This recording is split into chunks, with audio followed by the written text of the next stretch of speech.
What if you could tap into like a distilled wisdom, a roadmap that leads not just to wealth, but, profound personal achievement? All based on decades of research into history's most successful people. Welcome to the Deep Dive. Today, we're really digging into Napoleon Hill's Think and Grow Rich. It's this, philosophy built on 25 years of intensive research into how people hit remarkable success. Our mission here is to unpack the core ideas, maybe some surprising bits too, from this really foundational work. Give you a shortcut to being, properly informed on it. Yeah, and it's so much more than just like reading a summary, isn't it? It's about understanding and actually applying a step-by-step approach. The book itself makes a great point. A car manual doesn't help if you just read it. You have to use it to fix the car. Right. Or blueprints for a house. Exactly. What good are they if the builder never, breaks ground? Or a map if you never actually take the journey? We'll explore how simple thought, when you combine it with specific actions, can create, tangible results out there in the world, whether that's money, personal harmony, even just a higher income, whatever rich means to you. Okay, let's unpack that core idea then. Hill says, thinking produces results. The world within creates the world without. That sounds profound, but does it mean just like visualizing things and they pop into existence? Or is it more active than that? That's a really good question. And yeah, Hill is very clear. Thought is the starting point, absolutely fundamental.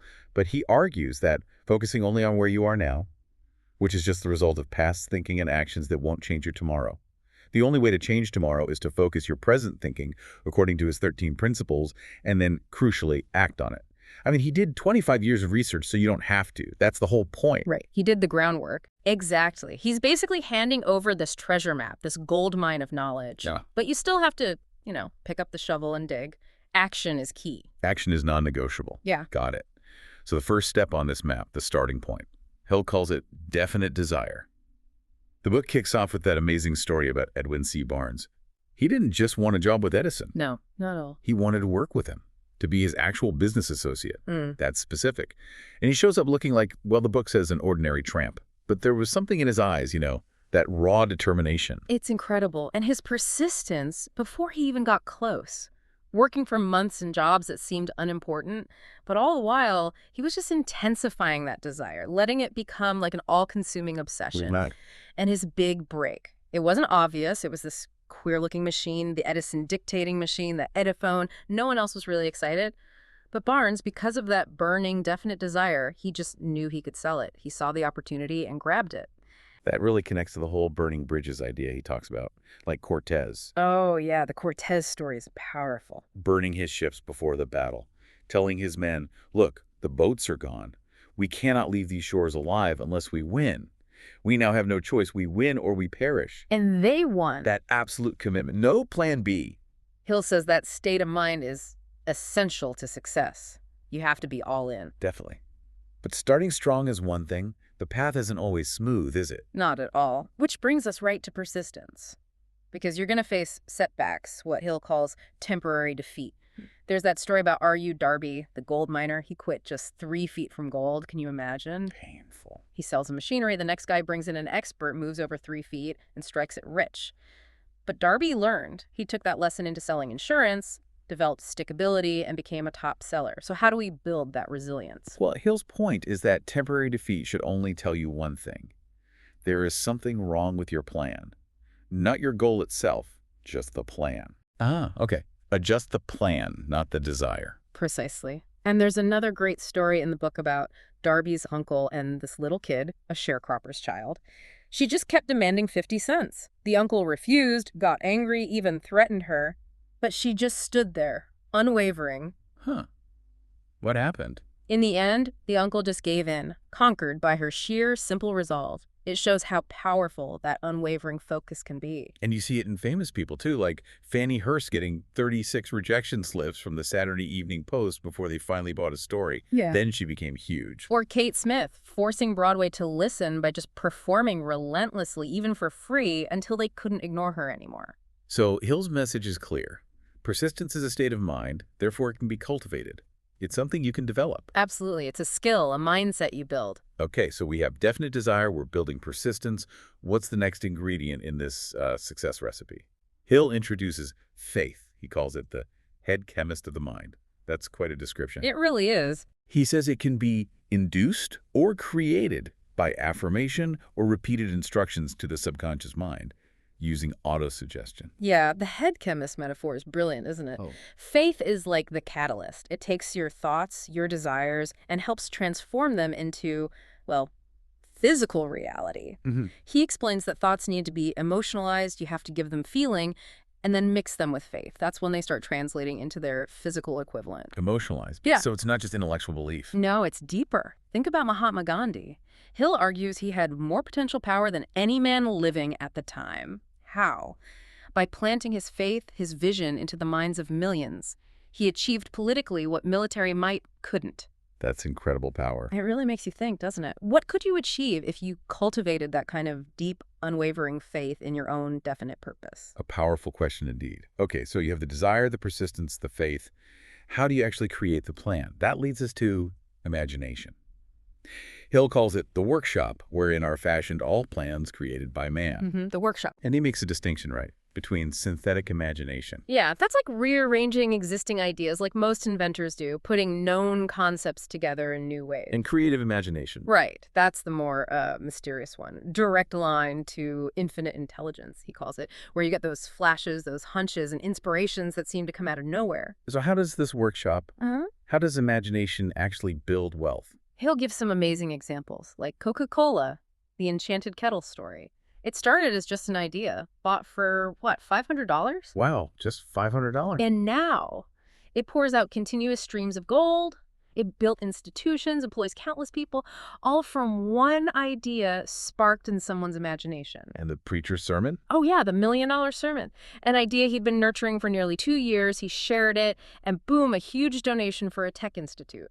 Hill's point. There is no fixed price for sound ideas. Imagination is where value is truly created. But even the best idea needs a solid plan to become real. Desire, faith, imagination, they need structure. Absolutely. Hill points to Henry Ford. Not necessarily a superior mind in terms of formal education, but he adopted and stuck to a sound plan. While others may be more educated, struggle because they lack that plan. Which brings us to the mastermind principle. This is really one of Hill's signature concepts. Right. What is it exactly? He defines it as coordinated and intelligently directed knowledge, basically organized effort in a spirit of harmony between two or more people for the attainment of a definite purpose. So teamwork, but with a specific focus and harmony. Exactly. Think synergy. The classic example is Charles Schwab having this idea to consolidate steel companies. He presents it with faith, with conviction to J.P. Morgan. That combined energy, that mastermind alliance, resulted in U.S. Steel and, well, enormous profits. About $600 million, which was astronomical then. That's a massive example. How does it apply on a more personal level, like finding a job or selling services? Hill advises treating it like a legal case. Create a detailed brief outlining your qualifications, the value you bring, what you want. Present yourself strategically. He actually claims this approach can clip off no less than 10 years compared to just starting at the bottom. 10 years. That's bold. It is bold, but it emphasizes preparation and strategic planning. And interestingly, he notes a shift in business culture, away from the pushy go-getter. Towards the go-giver. Exactly. Focusing on courtesy and service. He uses the example of bankers becoming more approachable after the Depression, realizing the public, the customer, is the real boss. It's about providing value first. Okay, value first. Now, what about making things happen, getting past inertia? That brings us to decision. Yes, and mastering procrastination. Hill shares a really striking statistic. Which one? After analyzing 25,000 failures, lack of decision was near the head of the list of the 30 major causes of failure. Wow. Near the top. Yeah. And he flat out calls procrastination the opposite of decision, a common enemy. It kills more dreams than anything else, probably. He uses the American Declaration of Independence as a prime example of decision, doesn't he? He does. Calls it the greatest decision of all time. Yeah. July 4th, 1776. 56 men signing a document knowing it meant freedom for all Americans, or hanging from a gallows. Yeah. High stakes. Incredibly high stakes. Hill asserts it was their decision that ultimately ensured the success of Washington's armies. He sees decision itself as this intangible, powerful force that just doesn't recognize failure. A force in itself? Okay, now there's a chapter that always generates quite a bit of discussion. The Mystery of Sex Transmutation. Ah, yes, that one often raises eyebrows. He presents it as a creative force, redirecting that powerful sex energy away from just physical expression into things like art, literature, business. Mm-hmm. He claims the emotion of sex contains the secret of creative ability and can even lift one to the status of a genius. How should we, interpret that today? I think it's helpful to see it less literally and more about harnessing a fundamental, powerful human drive, that core creative energy. Hill observes that many men of greatest achievement have highly developed sex natures. The key, he says, is when this irresistible force is harnessed and transmuted, consciously channeled. So redirected. Yeah, redirected into higher spheres of thought and creative or professional pursuits. It's about leveraging your most potent internal energy source for achievement. Think sublimation, perhaps. Okay, channeling energy. That makes more sense. Oh. And speaking of higher thought, let's touch on the brain and the sixth sense, connecting to infinite intelligence. Right. Hill describes the brain as both a broadcasting and a receiving station for the vibration of thought, like a two-way radio. And the sixth sense. That's presented as the bridge, the medium of contact between the finite mind of man and infinite intelligence. It's how we receive those hunches and inspirations. Your intuition, essentially, but highly developed. How do you develop it? Hill suggests it only really functions when the conscious mind is vibrating rapidly, maybe through intense focus or creative states, and it develops through use, like a muscle. He mentions Dr. Elmer R. Gates, who had this soundproof, lightless personal communication room to shut out distractions and deliberately access ideas. A communication room. Mhm. Interesting. Yeah, and he also brings back the mastermind idea here, saying that when brains coordinate in harmony, they amplify this connection, this energy for everyone involved. And Hill himself used something similar, his invisible counselors. He did. He described holding imaginary council meetings with figures he admired, Emerson, Edison, Lincoln, Ford. He used it to shape his own character, but also said he received actual guidance, even in emergencies. It really speaks to the power of focused, deliberate mental engagement. Fascinating stuff. But it's not all smooth sailing. Hill also dedicates time to the enemies, the things that stop us, the obstacles to success, the ghosts to outwit. He lists 30 major causes of failure. Yeah, it's quite a list. These are the things that stand between you and, achieving something significant. We've touched on some already, like procrastination, lack of persistence, weak desire. But there are others, like guessing instead of thinking. Guessing instead of thinking. Yeah, basically acting without proper analysis or planning. And another huge one he stresses is fear of criticism.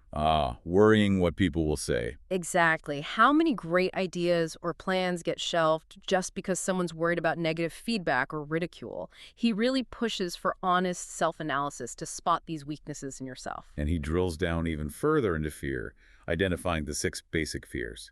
Calls them the 6 ghosts of fear. Right. And crucially, he says they exist only in one's mind. They are poverty, criticism, ill health, loss of love, old age, and death. Only in the mind. So they Hold can on. be controlled. That's his core argument. They're states of mind, so they are subject to your control. He calls the fear of poverty the most destructive, saying it paralyzes reason, kills ambition. He even gives that example of the NYC mayor during a flu epidemic asking papers not to run scare headlines to manage public fear. Controlling the narrative to control the fear. Precisely. And he credits doctors' relative immunity partly to their absolute lack of fear when facing disease constantly. If fear can be managed there, surely we can manage it in pursuing our goals. It really circles back to that central idea. Man can create nothing which he does not first conceive in the form of an impulse of thought. So the challenge is choosing to conceive riches, defining what you want, knowing the path, and having the guts to walk it, despite the fears.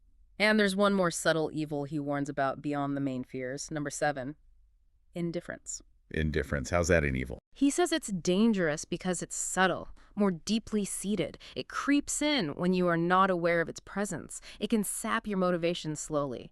And it can come from inside you or even from well-meaning friends or family who subtly discourage your ambitions, maybe out of their own fears or indifference. That's insidious. So how do you fight indifference? The antidote, Hill says, is constant vigilance. Actively cultivate a positive mental attitude. Consistently use autosuggestion to keep your mind focused and positive, he makes the point. Positive and negative emotions cannot occupy the mind at the same time. One or the other must dominate. You choose which one. Choose positivity. And that reinforces perhaps the most empowering statement in the whole book. You have absolute control over but one thing, and that is your thoughts. He calls this the most significant and inspiring of all facts known to man. Look at Edison, Woolworth, Washington. They all exercise their right to believe despite negativity around them. So, bringing this all together, what does it mean for us, for you listening today? Hill connects these principles directly to opportunity, especially in what he calls capitalistic America. He emphasizes the freedoms, choosing your work, where you live, accumulating property, even aiming for the highest office. Boundless opportunities, he suggests. Yeah, and it's useful to understand his view of capital. It wasn't just money sitting there. It was highly organized, intelligent groups of men who plan ways and means of using money efficiently for the good of the public and profitably to themselves. He uses that great analogy of your breakfast. The pea from China, sugar from Cuba. Exactly. Think of the massive organized capital, the ships, the factories, the human coordination needed just to get those simple things to your table. Would you rather swim the oceans yourself or leverage the system built by organized capital? It's about understanding the power of coordinated effort and systems. And it ties into his law of economics. Essentially, the system provides the opportunity to render useful service and get rewarded in proportion to its value. Opportunity for service, reward for value. But crucially, it does not and cannot promise something for nothing. There's no free lunch. No free lunch. Hill saw the Great Depression, in part, as a consequence of people trying to get without giving, a reaction against violating that principle. He firmly believed that those who refuse to provide fair value, who ignore that law of economics, ultimately won't succeed long-term. Value exchange is fundamental. So we've covered a lot, from that initial spark of definite desire through persistence, faith, imagination, planning. The mastermind. Decision. Channeling energy, connecting to intuition, and importantly, mastering those internal enemies, those fears and indifference. It really maps out a journey from an intangible thought, an idea, a desire, all the way to tangible reality, building your life brick by brick with your mind as the architect. It's a powerful framework, and it leads to a final thought, maybe a challenge from the book itself. It says, life is a checkerboard, and the player opposite you is time. Think about that. If you hesitate before moving or neglect to move promptly, your men will be wiped off the board by time. So the question for you is, what definite decision will you make today, right now, and what specific action, however small, will you take to ensure you're not just reading the map, but actually breaking ground on your own grand design?